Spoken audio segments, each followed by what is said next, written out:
Então, vamos continuar. Agora é a segunda e última questão de química da aula de hoje. Vamos ler a questão, né, primeiro e depois a gente vai desmembrando. Apesar dela ser grande assim, não é difícil, não se preocupem. Essa questão é a questão do Enem de 2004, é uma questão relativamente de um Enem antigo, né? Mas como ela fala de balanceamento de reações e trata de um assunto que é a pureza, que eu acho importante, né, a gente discutir aqui, eu resolvi selecionar.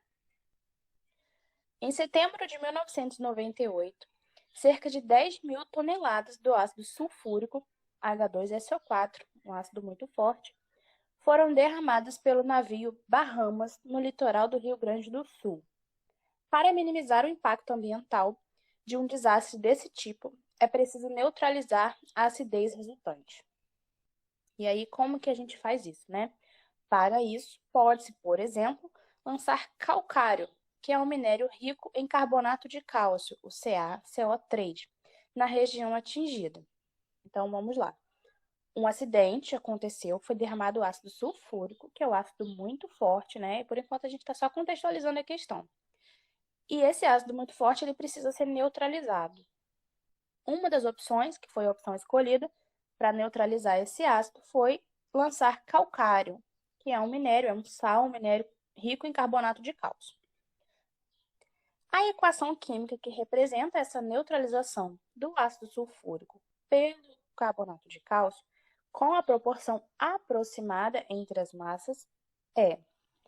Aí a questão, né, nos dá a reação e já nos dá, diferente daquela outra questão, ela já nos informa aqui embaixo a quantidade. Dessa vez a quantidade em termos de massa, né? 1 tonelada do ácido sulfúrico, que é o H2SO4, reage com, né? Esse maisinho significa que eles estão reagindo. 1 tonelada do carbonato de cálcio. E aí eles vão formar outros produtos que não nos interessam agora. Seria o sulfato aqui, né? Esse SO4, ele representa o sufixo sulfato, então seria o sulfato de cálcio, H2O, que é a água, e CO2, que é o gás carbônico. Pode-se avaliar o esforço de mobilização que deveria ser empreendido para enfrentar tal situação. Situação esta, o acidente, né, que aconteceu. Estimando a quantidade de caminhões necessária para carregar o material neutralizante. Como foi um acidente muito grande, né, um acidente na ordem de toneladas, né, de 10 mil toneladas, imagina que vai ser uma necessidade, vai ter uma necessidade de transporte muito grande, né? Então, para transportar certo calcário, que tem 80% de carbonato de cálcio, qual seria o número de caminhões que precisaremos contratar, né? Que precisaremos utilizar, sendo que cada um desses caminhões tem 30 toneladas. Pode passar, por favor, Yolanda. E aí nós temos que, sempre nas questões do Enem, né? A gente tem que ir desmembrando o que a questão nos informa. Nós já entendemos o contexto, né? Que foi um acidente, que derramou ácido, que a gente precisa utilizar um sal, que nesse caso vai ser o carbonato de cálcio. E aí eles nos informaram, né? Que cada caminhão carrega 30 toneladas de um produto. Né? Nesse caso, seria do calcário, de uma substância, né? Que é o calcário. Só que esse calcário que está lá no caminhão, a questão também nos informou que a porcentagem dele de pureza é de 80%. O que isso significa? Significa dizer que a gente tem um calcário, só que daquele calcário ali, apenas 80% é o carbonato de cálcio que a gente precisa para neutralizar o nosso ácido. Os outros 20% são outras substâncias. Então, o que a gente tem que fazer? Como é o carbonato de cálcio que vai neutralizar o nosso ácido, a gente tem que descobrir naquele caminhão ali qual a quantidade real de carbonato de cálcio. Isso a gente chama de carbonato de cálcio puro. Como nós vamos fazer isso, né?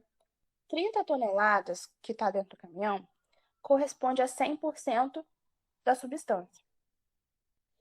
Porém, o carbonato de cálcio é apenas 80% dessas 30 toneladas.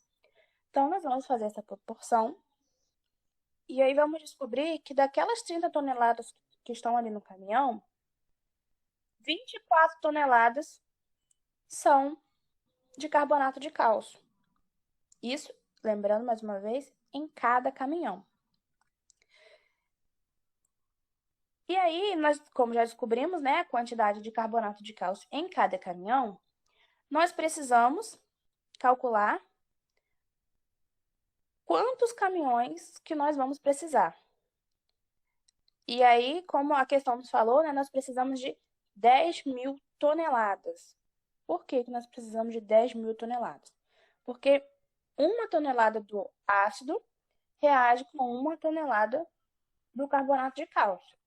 Como o acidente aconteceu e foram derramadas 10.000 toneladas do ácido, a gente também vai precisar de 10.000 toneladas do carbonato de cálcio para neutralizar. Neutralizar é o mesmo que deixar equivalente, né? É como se fosse zerar.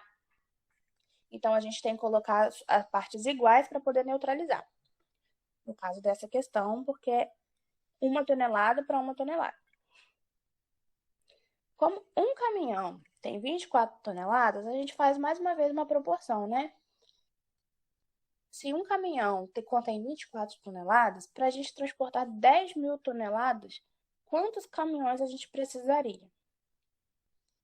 Aí a gente faz essa proporção e descobre que um valor próximo de 416 caminhões. 416,67, né? Mas como a gente sabe que um caminhão não tem como ser em número fracionário, a gente aproxima para 400 caminhões. Passa o slide, por favor. Por que que a gente aproxima para 400 caminhões?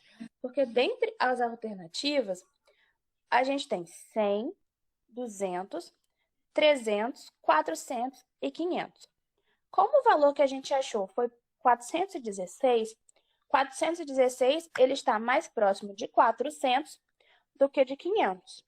Então, a resposta correta para a nossa questão é 400. Analisando o contexto todo, nós precisaremos de 400 caminhões transportando calcário, né, que é o CaCO3, que estaria ali junto, lá para a região onde aconteceu o acidente, para poder neutralizar o poder do ácido sulfúrico que foi derramado.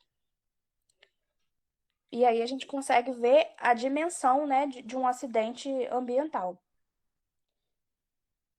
É uma mobilização, perdão, muito grande de caminhões, né? É uma parte, além da parte de prejudicar, né, o meio ambiente, que foi derramado, querendo ou não, no navio, né, no litoral do Rio Grande do Sul, também é uma questão econômica muito grande envolvida, porque imagina, 400 caminhões é muita coisa. Alguma dúvida em relação aos cálculos, em relação à reação, alguma coisa do tipo? Eu só queria saber como que chegou a 400, que a minha cabeça aqui de exatas não vai de jeito nenhum. Volta no slide, por favor. Você acompanhou a primeira parte, que a gente descobriu que em um caminhão ele tem 24 toneladas do carbonato de cálcio? Sim, sim, eu tava aqui desde o início. Aí, essa parte que é a parte da pureza, né? A parte que a gente está trabalhando aqui, o conteúdo que a gente está trabalhando. Apesar da questão de dizer que um caminhão tem 30 toneladas, mas não é de tudo que a gente precisa. O que a gente precisa mesmo, que é o carbonato de cálcio, a gente descobriu que são apenas 24 toneladas. E aí é uma questão de divisão. Se você precisa carregar, vamos dizer, que você precisa carregar 10 pessoas, e você sabe que cada carro cabe 5 pessoas, você tem que dividir 10, né, que é a quantidade de pessoas que você tem, por 5. E aí você vai ver que você precisa de 2 carros. Deu para entender? Tô tentando aqui. É, Nesse caso, a gente precisa. É porque a gente trabalha em tonelada, né? A gente acaba achando que é muito mais difícil. Mas vamos tentar simplificar assim dessa forma. Você É como a gente dá os exemplos de dinheiro, né? De bala, para trabalhar a questão de divisão fica mais fácil. Imagina que você tem R$ 10, precisa dividir para duas crianças. Cada criança vai ficar com R$ 5. Nesse caso é bem parecido. Só que a gente tem 10.000 toneladas e cada caminhão só comporta 24. Então você tem que dividir 10.000 por 24. Aí cada caminhão vai levar 24. Aí vai somando 24, 24, 24, 24. No total, a gente vai precisar de 400 caminhões para fazer o transporte. Agora eu entendi. Eu não estava entendendo como que ia dar 400 de manhã, né? Não tem muito tempo que comecei a raciocinar assim. Então, exato, às vezes me estressa. Eu não consegui. Achei melhor perguntar. Pode perguntar, pode ficar à vontade quando entender, porque acontece mesmo. Tá E bom, agora eu entendi. essa conta a gente pode fazer assim, né? Por divisão mesmo. Você poderia colocar uma continha de dividir normal. 10.000 dividido por 24. Só que Uhum. na química a gente tem o hábito de ir fazendo proporção assim, né? Regrinha de 3 para tudo. É mais fácil, mas nessa vez aí eu não entendi. Tá bom, tem mais alguma dúvida? Não.